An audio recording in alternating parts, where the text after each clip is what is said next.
Alrighty, so this is live. Just make sure. Yep. Everything's good. As all the best streams start. Hello!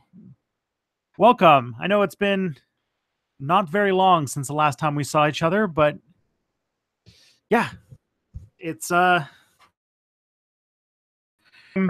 stream because as I mentioned on Monday, my new Step Back video that came out on Monday was like a special extra episode. And so today you're going to get at 2:00 in just an hour's time my second video of the week. And so I'm excited to do that. Also, second last video in the batch that I recorded back in October. So we're getting close to the end. I don't remember if I said this last time, but I can announce that not next week, but the week after is going to be an animated video because video in time to make a video for that week. So you guys get an extra video. So hello, Free Cards Giveaway. Hello, Jaco. Hello, Dark Fire Ice and Thin Gaylor. The stream. I'm going to, of course, the video, I feel like this video I'm going to complete Step Back fan service because not only is it an animated video, but also it is the conclusion of the Columbus series. So it's the last video in the Who Discovered America series. It's going to be the one on African contact theories. And I'm kind of knee deep in the script right now. And I'm also going to be finishing off by showing one theory that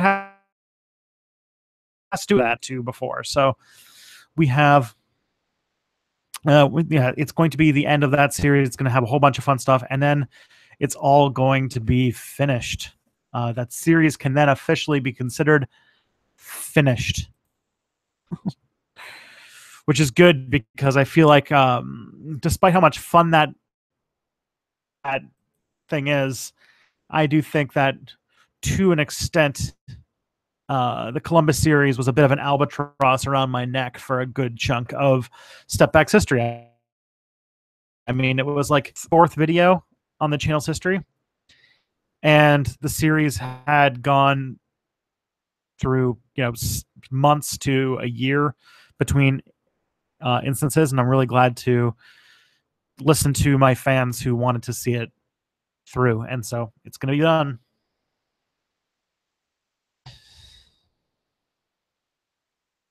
Hello, Sir Zhao Zhao. I don't know if I'm laggy or not. I'm bad. Anyways, that's going to be next video. The video after that is the one on the 14th and the 21st. So I do have a few. Knock knock. Okie dokie. I do have a few videos coming up. I'm going to the YouTube space on December 13th to record the next batch of going to be what I start working on. But yeah, after Columbus Part 5, which comes out like in 2 weeks, then I have a Christmas special, which should be coming out on the 21st. And then I have the Patreon requested swastika video because we passed $150 on Patreon. Congratulations. Thank you guys very much for that. $150. I celebrate my growing independence from Google AdSense. I was going to make a video about the history of the swastika, a video that was guaranteed to be demonetized. And so I'll put it up there. Actually, because it's a present for the patrons, it's probably not even going to have ads run on it. as like, a special thanks. And then I have, a handful more videos to do in January. I have videos pretty much planned until I want to say like January 25th, I think is the last video that I have on my schedule at the moment. So, but yeah. So, as per usual, I'm going to feed off of you guys. So if you have anything you want me to ramble on about, please do so in the chat window. I've got it right open right here. And I'll just talk about stuff going on with me with Step Back in the meantime. So at the moment, last night to a Twitch live stream D&D campaign. I did my first session of that last night where I played my first like character that was not like my very first character. Like I play 2 games a week now, and this is my second character. But the main thing is that to be live streamed every Wednesday night, and then the video is going to be up on YouTube. It's already up on YouTube. I don't have a Twitch, Jaco. I don't really play video games to the extent that I could do a Twitch channel. And also, I don't play any games. I don't hyper focus on games enough, kind of thing. So, what's your favorite type of alcohol? I am a huge beer snob. I love beer so much, and I'm always trying out craft beers and stuff like that. Quebec, why did the party in power lose all but 2 seats? So you're talking about the collapse of... There's 2 big collapses that happen in Canadian political history. One was in the early 90s, and one was in 2011. The one that happened in the 90s, so in 1993... I'm just making sure I got that right. I think it was 1993. It's like either 92 or 93. There was an election where the governing party, the Progressive Conservatives, basically collapsed, and the Canadian government was reduced to, or the Progressive Conservative Party was reduced to 2 seats. The reasoning for this was that, first of all, Brian Mulroney had stepped down as leader of the party. His approval numbers tanking. For several reasons. One was because he completely botched all of if you remember in the video, there was a bunch of conventions to try to update the Canadian Constitution, and huge failures. And that was making people really mad. And then there was also NAFTA. So NAFTA, when it was being negotiated, was really, really unpopular. The Conservatives were pushing that through, and the Liberals ran on a campaign to not sign it. So that fell apart. On top of that, the leader through the party was gone. So the figurehead of the party was gone, and he had put in an unelected leader. So the leader of the Progressive Conservatives was Prime Minister. Her name was Kim Campbell. And then she, during that federal election campaign, also made fun of the Liberal leader for having a partially paralyzed face in a campaign ad. And so all those things together led to a huge collapse of the Progressive Conservative Party in the early 90s, and it resulted in a very strange political situation where we had our nationalist party, the Quebec Nationalist Party, the Bloc Québécois, was actually the official opposition for a while. And the Liberal Party went through a little bit of a collapse in the 2000s, where it got reduced to only a handful of seats in the 2011 election. And because of the collapse of the Bloc Québécois in Quebec and the rise of the popularity of the NDP in Quebec, in 2011 you had a weird situation where you had the NDP, our Democratic Socialist Party, as the official opposition, and they thought, and they rode on the leadership of Jack Layton, who was really popular back in the day. But then a few months after the election, I think 7 months after the election, he passed away. And so he died. The party was left leaderless, and they got Tom Mulcair in charge. And the NDP was kind of not really putting up much of a thing. They didn't really prepare for Justin Trudeau, party back from the dead. But they had a few really bad elections, the Liberals, because they ran a candidate who didn't speak English very well. He was a francophone who flubbed some English when he was in the debates. And then also they had a person running who was a Harvard professor who basically resigned from his job at Harvard so that he could come back and be prime minister. And people didn't really like that very much. Those were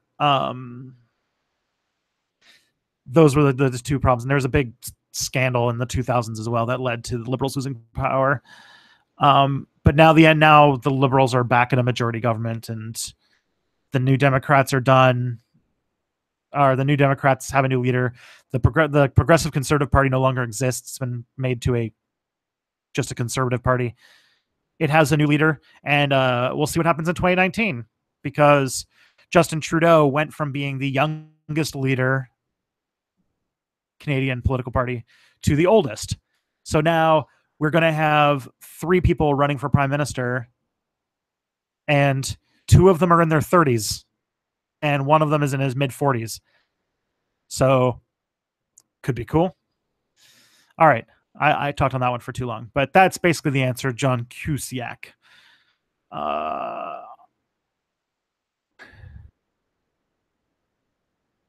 Have you had rye beer? I have not. That does sound good.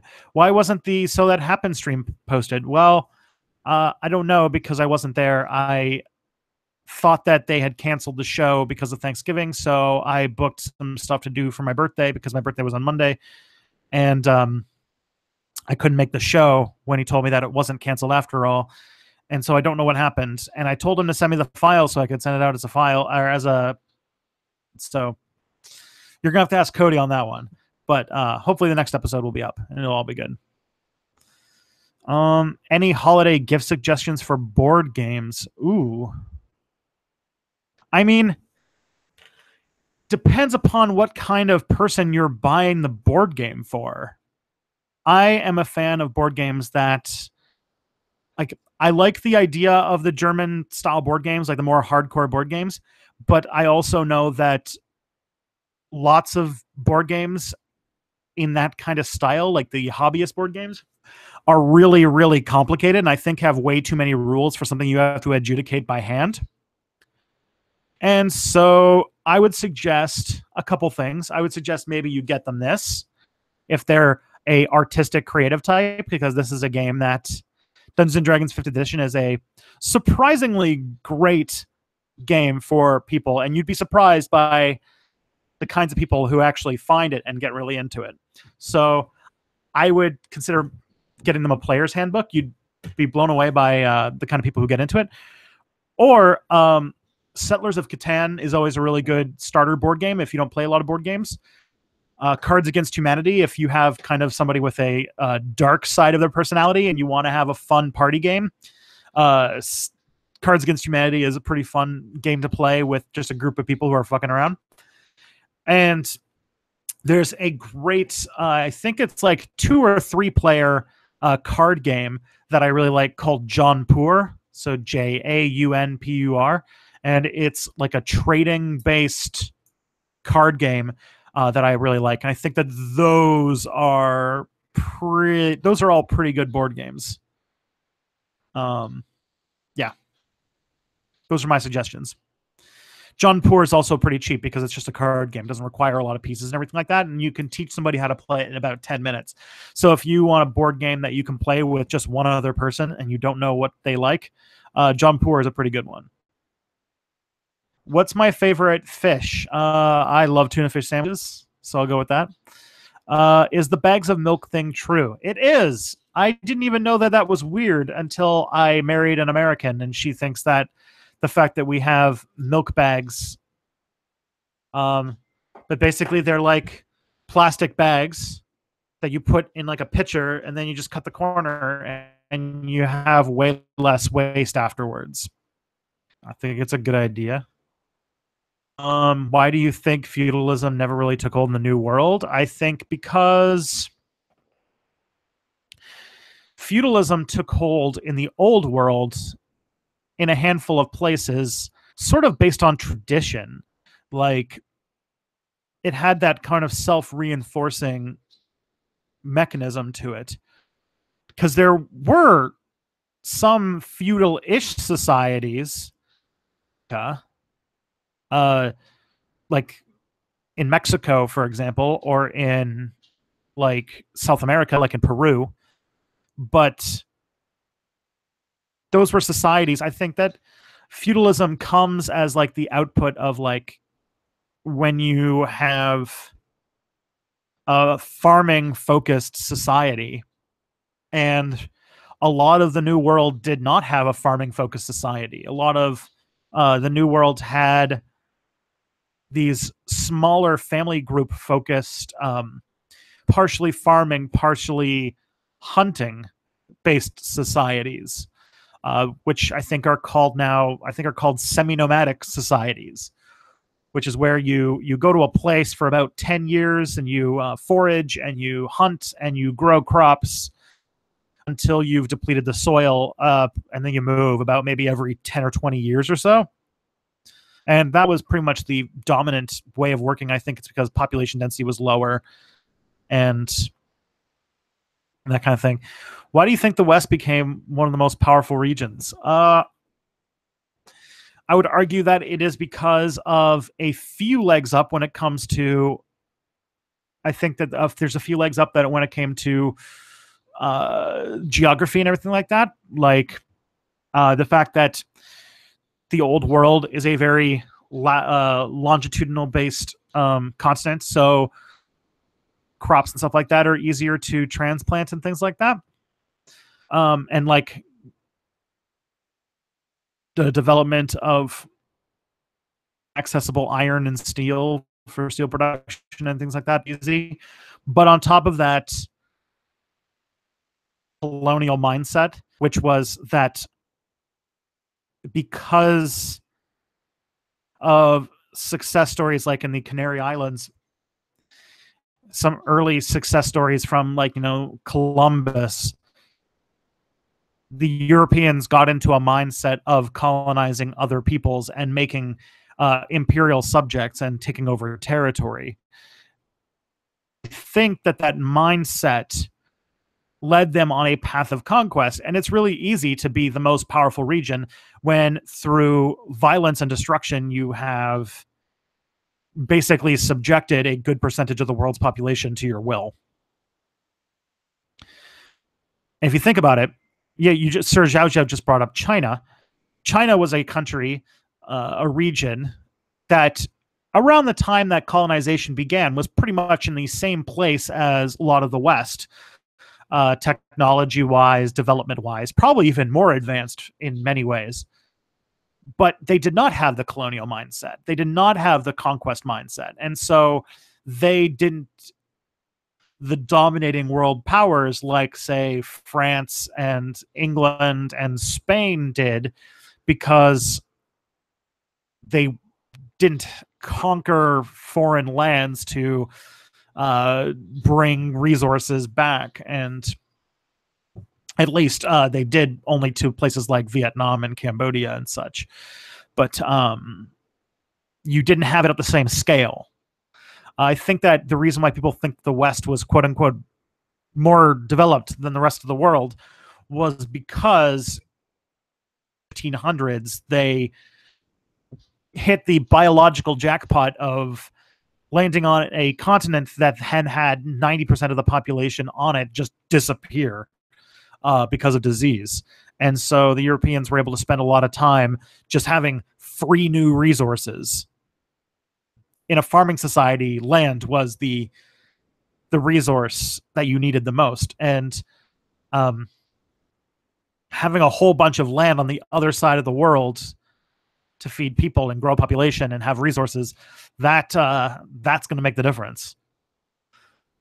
But I would say to most people, we have a kind of warped idea of what the world looked like in the late 15th century. And we think that the West was way more developed than it actually was in that period compared to other countries. Why was Newfoundland once the country and why did it get annexed? Newfoundland wasn't ever its own country. It was part of Britain. And after World War II, the British were starting to shut down the British Empire. And they were starting to shut down colonies that they thought should be more self-sufficient. And so in the late 40s, the UK went to Newfoundland and said, all right, we're like, oh, you can choose to join Canada or become independent. And Newfoundland's not exactly the most. Newfoundland's not exactly a super economically rich area. It's an island that fishes, and so they voted in a election to in a referendum to join Canada over independence because the British weren't going to keep them anymore. They got kicked out. Why did Austria never have any colonies? Because it was landlocked. Yeah. Long story short. Also, there's more to it than that. The Austrians had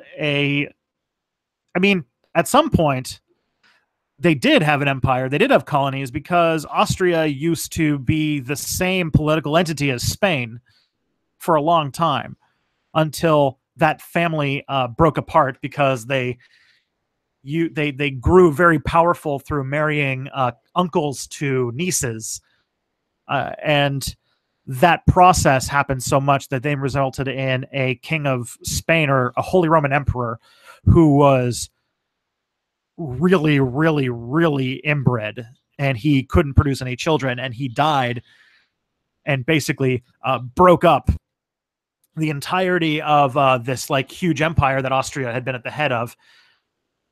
And after that, Austria was a landlocked country. Really had invested so much in playing the bloodline and politics games that they never really got involved in the colonial project. If you notice, all the countries that got super involved in colonialism were Western European countries that had access to the sea, which is not unintentional. That's why Austria didn't have colonies, but the Netherlands did. Favorite Jules Verne novel? I don't think I've read any.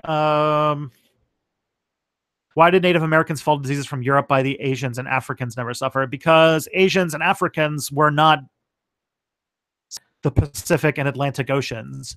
So there was if you were a European who wanted to go to China or who wanted to go to sub-Saharan Africa, there was a path to go and there was connections made, and you could go by sea without having to cross ocean that requires you have things like an astrolabe and a compass.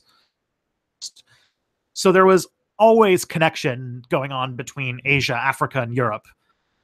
That had not happened in any meaningful way with the peoples in the Americas for since the Ice Ages had ended.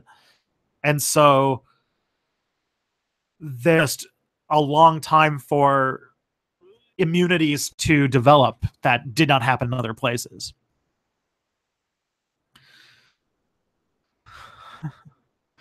Speaking of the Habsburgs, did you ever plan on doing a video about them? I like that one a lot. I'll take that idea down, because I would have to figure out how I would sell that Habsburgs idea, but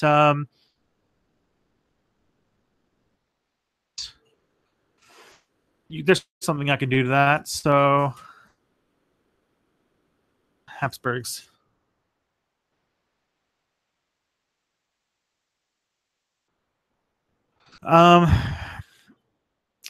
What's your opinion on Jeremy Diamond's Guns, Germs, and Steel? I'm not a fan. I think that some of the stuff that he says has been said better in other books, and some of the stuff that he says discounts a lot of important things.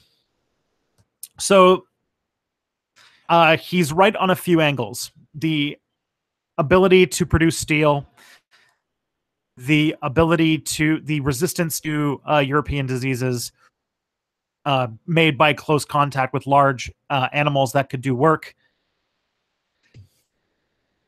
lateral nature of the old world, are all factors that factored into why economic development happens so much in Europe as opposed to other areas. But higher explanation, and I do feel like Jared Diamond oversimplified and didn't factor in cultural reasons. Just a few minutes ago, I was talking about colonial mindset and why when at the end of the 15th century, Europe really wasn't in any way like super advanced compared to any other part of the world. It became super advanced because of the economic resources through colonization. And so cultural about Europeans that fostered colonization and conquest more than other regions. And that's why Europe got ahead while the rest of the world fell behind, because all of the guns, germs, and steels factors also applied to China. But China didn't end up becoming a huge thing because China didn't have the same economic mindset, or didn't have the same colonial mindset.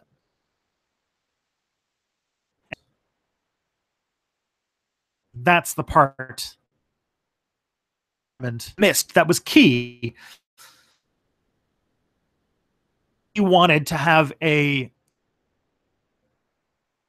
thesis, no cultural aspects to it whatsoever. It was just purely by geological accident. And I think that by doing that, he tried to redeem white society, deserve to be redeemed. Because, and the culture that produced colonization today, in some extent, need to live with that and confront it and defeat it, because I think that it is overall bad for the world.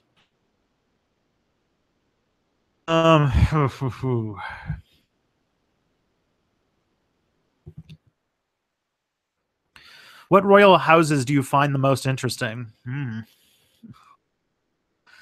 I can't think of any off the top of my head. I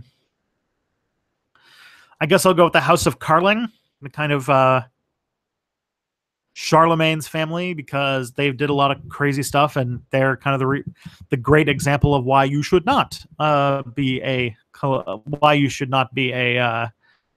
or how to not rule Europe in a feudal sense. Can you recommend further reading in Jeremy's context? Who's Jeremy? And yes, CK2 Zoroastrianism, just a reminder. Yep. There you go. Kogito said, check out ecological imperialism. That's a good one. And Plagues and People. Those are good.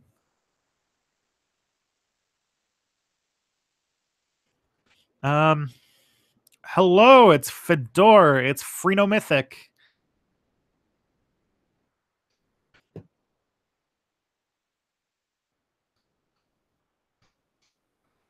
Ooh. Oh. It's also like hard to keep myself energized, because and it's like super like grungy and gross outside, and like just looking out the window right now makes me sad. Are Muslims evil or good? Muslims are neither evil nor good. They are people. People are good and bad despite whatever their religion tells them to be. And people are bad because they're Muslim, and people are good because they're Muslim. Any religion, it is a vessel that people can use to inspire them to do amazing and terrible things. all being a Muslim does is change the trappings on said inspiration. They use the Arabic word for God. The weather is awful. It is like 8 or 9 degrees outside and overcast and rainy. Collapse. Oh yeah, collapse. So collapse is another. I think people have less. I haven't read Collapse, but I know that there's also issues with Collapse, and that if you want to read Collapse, whoa. If you want to read Jared Diamond's Collapse, I would recommend you follow it up by reading another book called Questioning Collapse, of essays um, by historians on the subject. So, in metric, I don't understand Fahrenheit at all, so I couldn't tell you what it was in Fahrenheit.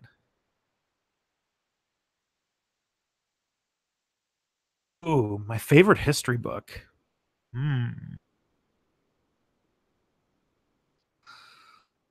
My favorite history book. I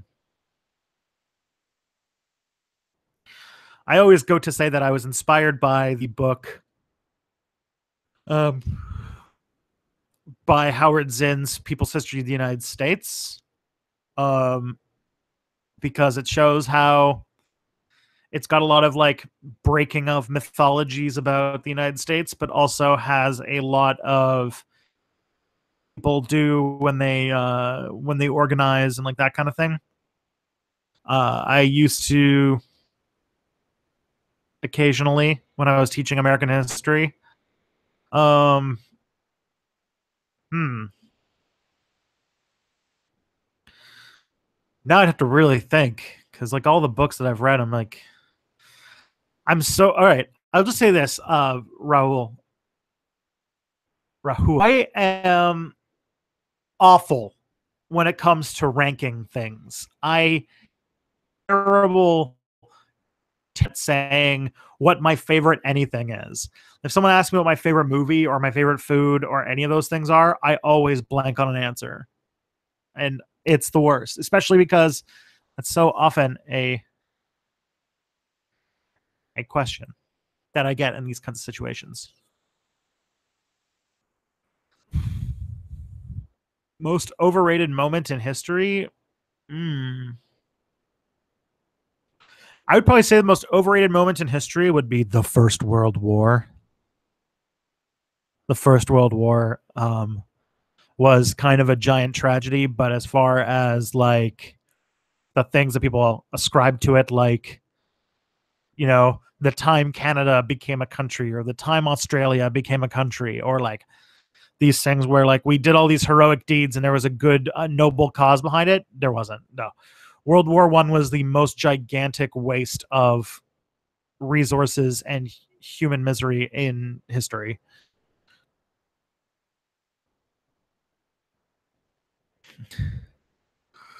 You miss what was wrong with your favorite book, Guns, Germs, and Steel. Just Google the term colonial mindset, and that's the main thing.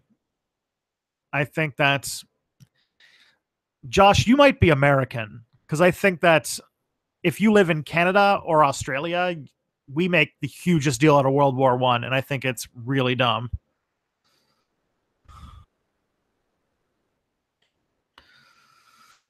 But Guns, Germs, and Steel has a lack of acknowledgement of the cultural factors that led to Europe taking over the world that do not have to do with ecology, because they had a culture that valued conquest and destruction and pillaging of resources from others that other regions of the world did not have to the same extent. And so the Europeans were able to do such a thing. All right, so opinion on Napoleon. Jeez. Give me all the easy ones today, huh? I'm neutral on Napoleon. I don't really like putting value judgments on people that far back. He was definitely impactful. He definitely changed a lot of the way that He basically is the beginning of the 19th century in Europe. He set in motion a lot of really important reforms and changes that would eventually change the world in huge ways. Where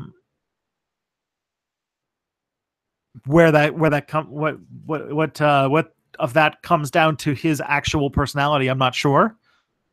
But he definitely made his splash.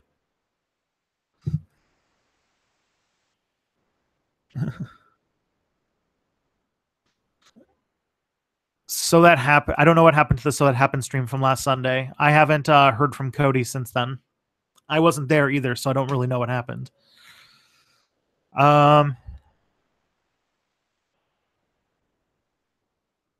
Most important event in the French Revolution? Oh, geez.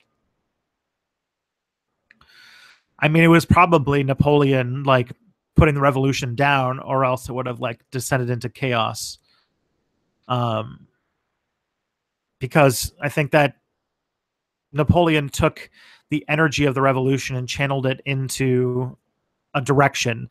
Because I think, but until then, France was kind of tearing itself apart in a lot of ways.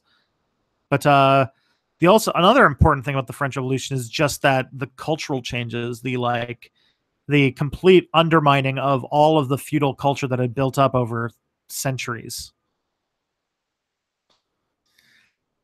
I'm not sure about the messianic mindset, but that is the kind of thing that I think that Jared Diamond intentionally, I don't know how intentionally, but he didn't report on when he was talking about in Guns, Germs, and Steel. And it's one of the things that makes me think that his book has everything that is good in his book has been done better in other places, and everything that and there's other problems with it. I don't actually know the details of the Emu War, except that I think it was like just an attempt to clear the emus out of a region in Australia, and I don't really know the full story behind it, but I should write that down because that's something that I should do. I think that's fun. I think that Sabrina, the person who runs Nerdy and Quirky, did a video about it that I think was kind of neat.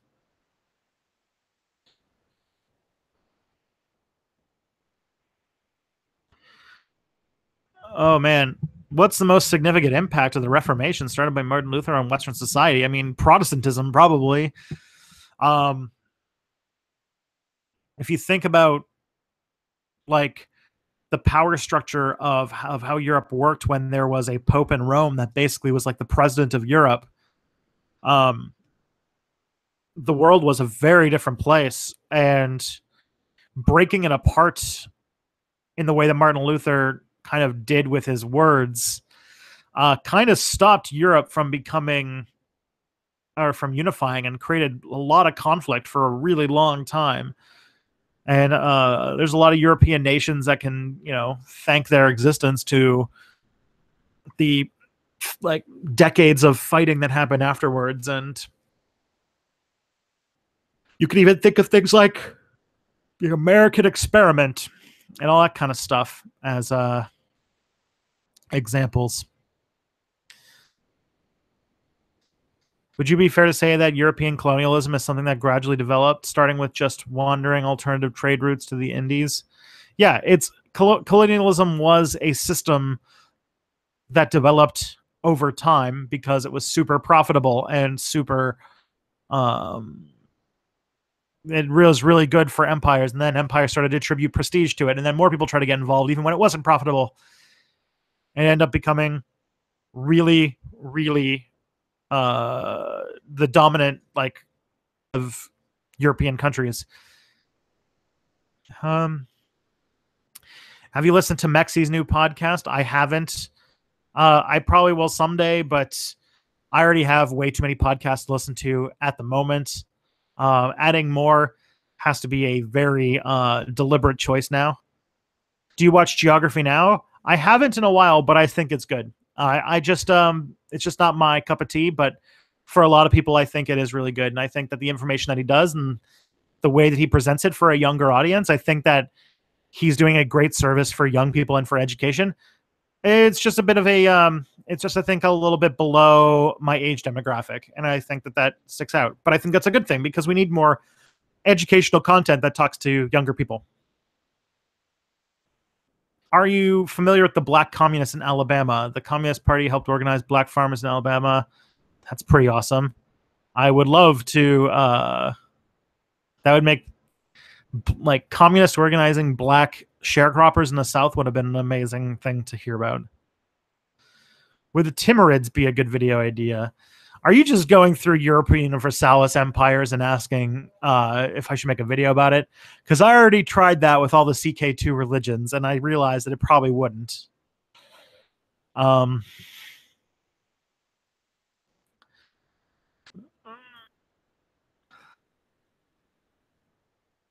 Strangest religious movement. I would probably say the strangest religious movement is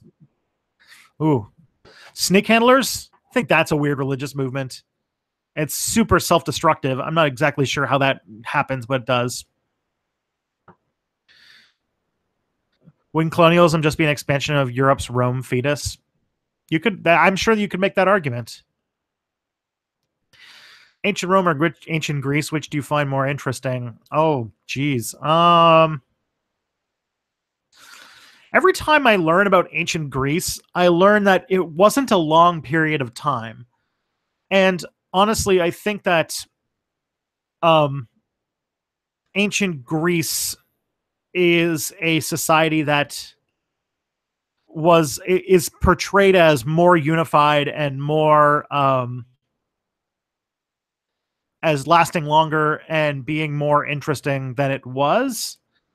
And I think that a lot of our obsession with Greek history has led to us demeaning like the history of like ancient Persia, for example, when like ancient Persia was this really powerful and amazing multi-ethnic empire that gets portrayed as villains because of the way that the Greeks wrote about them.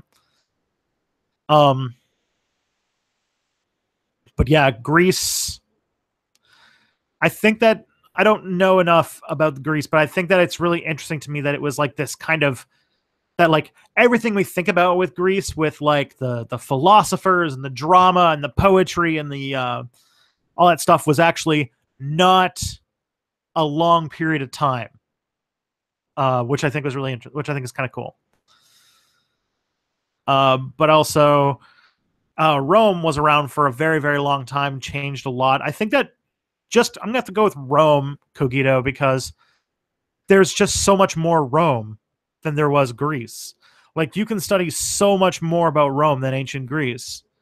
I would be really interested in learning more also about like the Greek Dark Ages and like the collapse of like the golden era of philosophers and stuff like that. And I'd be interested like the big war between the big Peloponnesian War and everything like that, and how it all fell apart in a way. I think that's something I'd be interested in finding out. I don't know what Marwan Maro's talking about. I actually have a Quran, so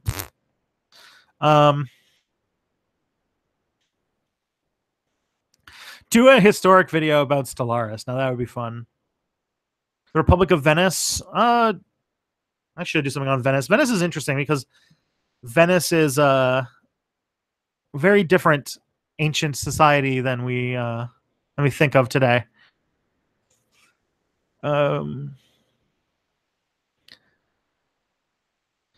Something you love about the history of India.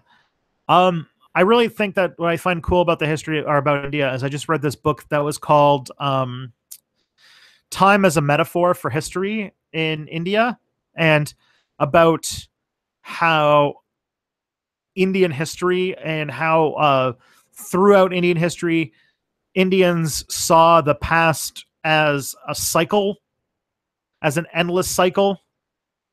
And that leads to like this kind of almost ahistoric mindset that like things have been around forever and will be around forever. And that leads to them to a lot of interesting ways to look at the world. And I think that was I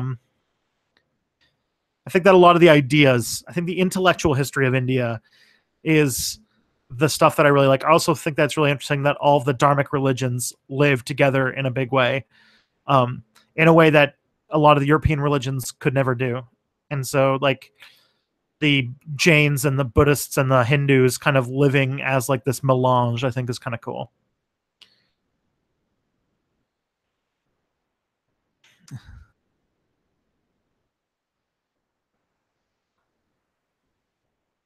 Yeah, technically the Roman Empire lasted until Napoleon. If you want to really if you really want to stretch the definition of Rome, Napoleon killed the Roman Empire once and for all. Um, because Napoleon actually formally disbanded the Holy Roman Empire, which was like a ghost of its former self by the time he did it, but it was still technically a thing that existed. So Venice was a republic, but it was like a republic that was ruled by a few powerful families. So it was kind of like the most literal like plutocracy you could have.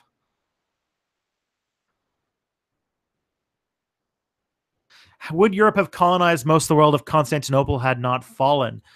That's an interesting question, because I do think that a lot of the age of exploration was to try to find a new route to India, because the Ottoman Empire had shut down the traditional route for the most part, and people were really scared about the rise of the Ottoman Empire in the 15th century, and that is kind of what pushed people to look in a certain way. So I'm not sure. I'm not really an alternate historian, but that is a factor that a lot of people don't think about. I made a video about it a long time ago.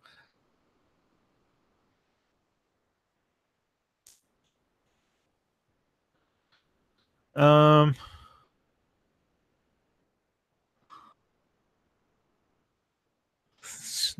the Holy Roman Empire would be interesting to talk about as well. I'll try to see if I can do something around that.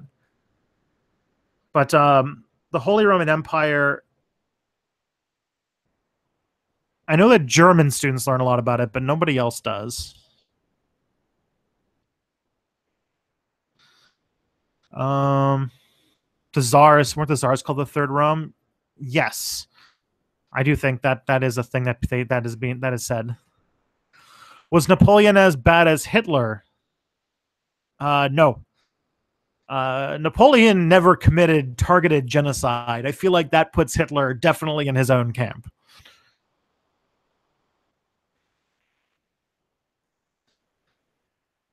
What do you think about the events that are happening in Zimbabwe? I think that they're really confusing. I don't think that anybody who claims that they know what they're talking about, who's not from Zimbabwe, can really say anything.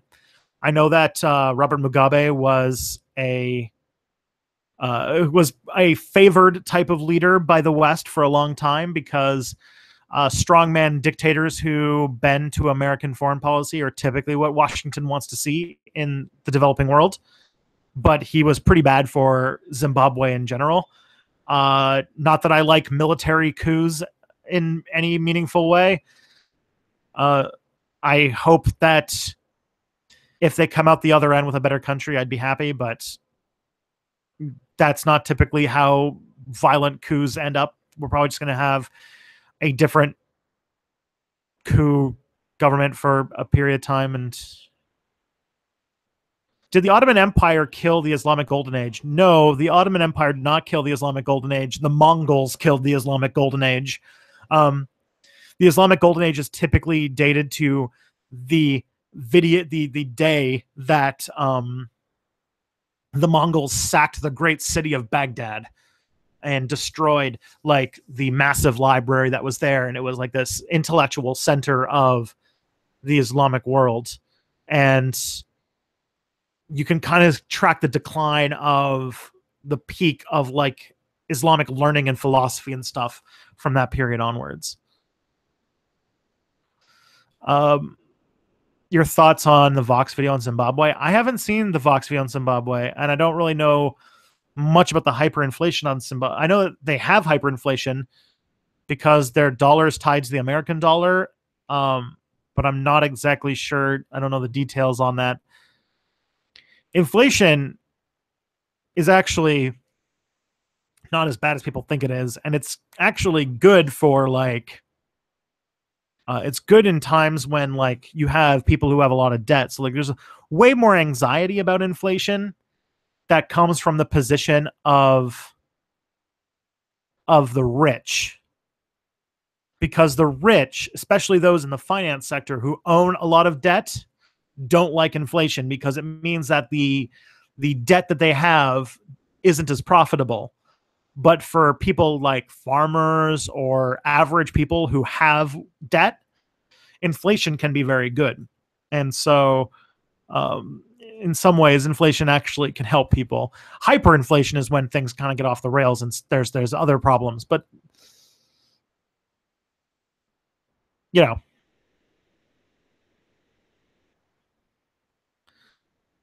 $300 trillion bills. I did see those.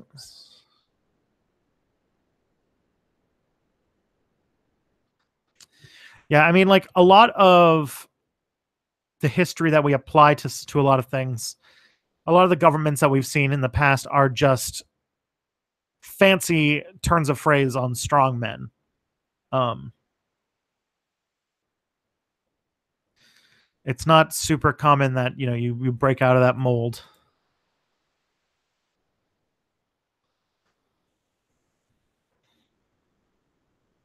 and that's not good because I'd prefer if there was nobody in charge instead of having like a one person with all the power. I'd prefer if we did not concentrate power as much as possible.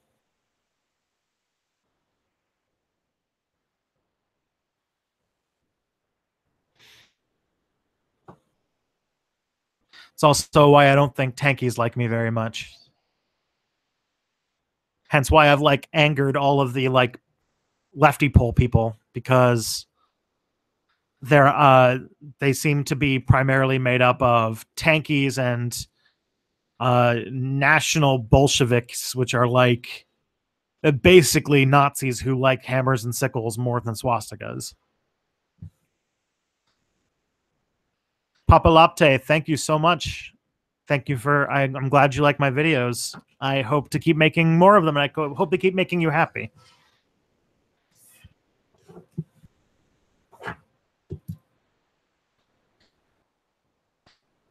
And besides, when it comes to like the left, like lefty pull and stuff like that, I think I won't be happy until I have pissed off all of the Chans.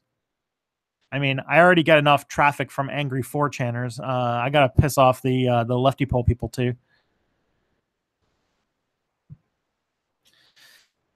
Lefty pole people also don't like me because I think that identity politics is important, and it is anybody who calls themselves a socialist and believes in the equality of all people but doesn't believe in identity politics is either ignorant or they don't actually believe in equality. That's my opinion.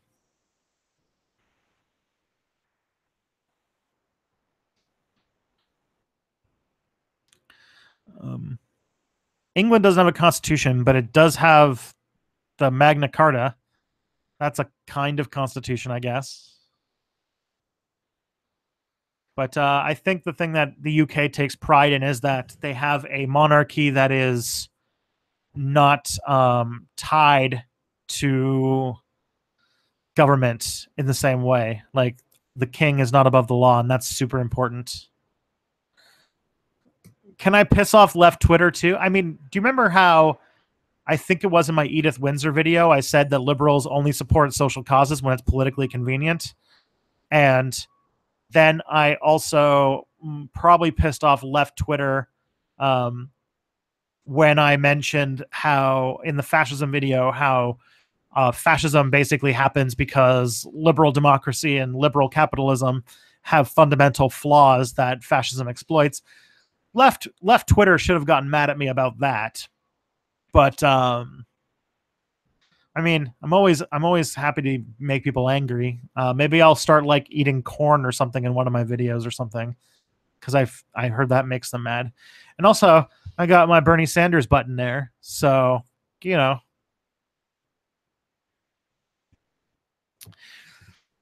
What do you think about the $20 trillion debt of America? I think that it's mostly the result of that America has had aggressive wars of expansion and put it on their credit card so that millennials can pay for it when they're old.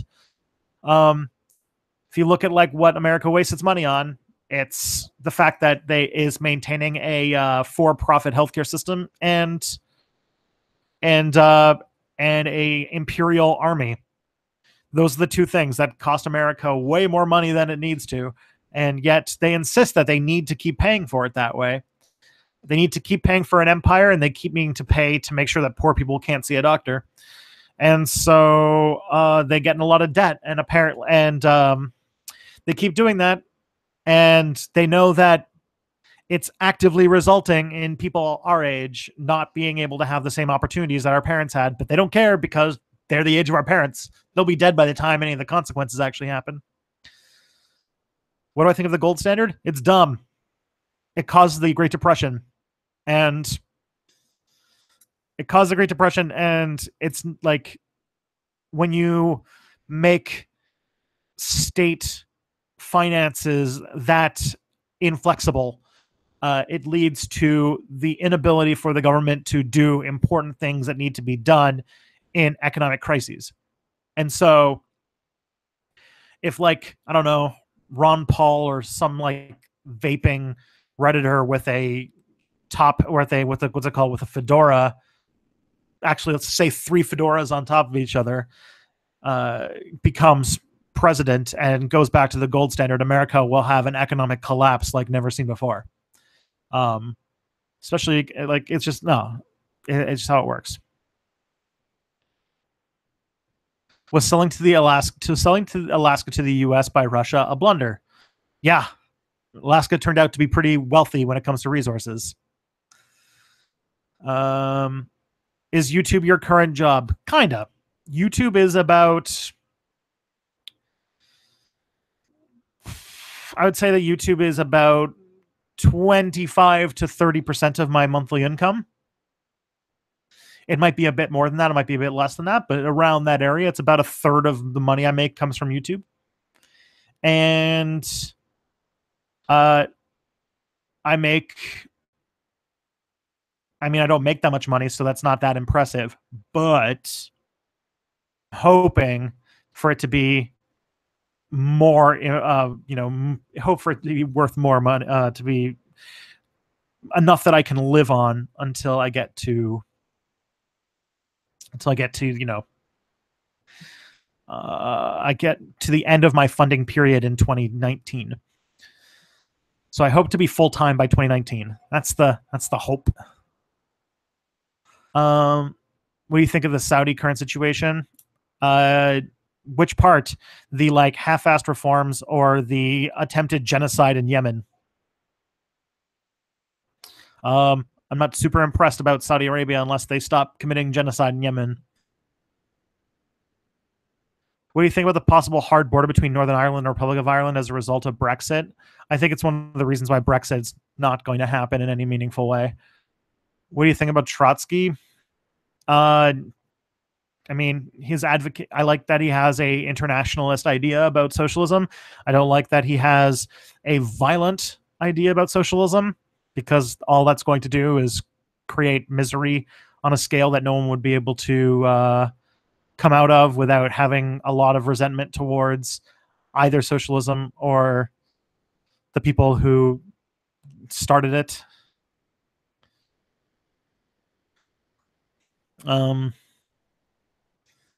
What historical era will you not touch? I don't think I'm ever going to do a video where I get into the milieu of a war, especially the World War II or the Civil War. Like, I'm never going to have, hopefully, if I do this, I think I'll be breaking some sort of personal rule, but I'm never going to be in a situation where I'm describing a battle using a map with arrows on it. That's my hope. Because I think those things are boring. What are your thoughts on Romania? Romania seems nice. One of my friends from high school was a Romanian immigrant. He was pretty cool. When were wedding rings invented, and what is the alternative? Oh, here. This is my wedding ring, and it cost less than $200. It was from Etsy, and it is made of titanium. So you can do rings like this, no problem. Honestly, just don't get diamonds, and your ring will be super cheap, because when you get married, you'll find that everything gets expensive when the word wedding is attached to it. And if you just get regular stuff for a wedding, you'll save yourself a lot of money. But honestly, a little bit of jewelry, As far as wedding customs go, it's one of the least patriarchal. So, I'm all right. All right, we're almost done. We're running out of time very rapidly. I'm going to try to see. Actually, here we are. It is 2:00.